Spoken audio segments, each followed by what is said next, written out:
வணக்கம் நிகிதா. திருவள்ளூர் மாவட்டம் மாதாவரம் ரவுண்டானா அருகே அமைந்துள்ள கார் உதிரி பாகங்கள் கிடங்கில் பயங்கர தீ விபத்தானது ஏற்பட்டுள்ளது. குறிப்பாக பழைய பொருட்கள், அதாவது காரின் டயர் மற்றும் கழிவு பொருட்களை சேகரித்து வைத்திருக்கும் பகுதியில் இந்த தீ விபத்தானது முதலில் ஏற்பட்டுள்ளது. இதனைத் தொடர்ந்து மளமளவென அந்த குடோன் முழுவதுமான இந்த தீ விபத்து பரவியுள்ளது. சம்பவம் தொடர்பாக தகவல் அறிந்து வந்த மாதாவரம், வியாசார்பாடி, அம்பத்தூர், செம்பியம் ஆகிய 4 தீயணைப்பு நிலையங்களில் இருந்து வந்த வாகனங்கள், அதே போன்று அதிலிருந்து 20க்கும் மேற்பட்ட தீயணைப்பு வீரர்கள் அந்த தீயை அணைக்கும் பணியில் தீவிரமாக ஈடுபட்டு வருகின்றனர்.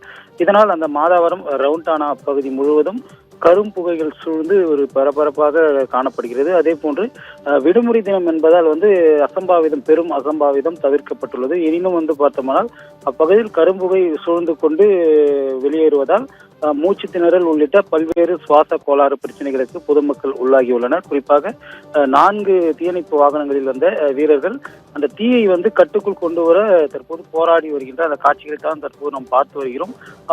தொடர்ந்து அந்த தீயை அணைக்கும் பணியில் தற்போது அந்த வீரர்கள் ஈடுபட்டு வருகின்றனர். நிகிதா.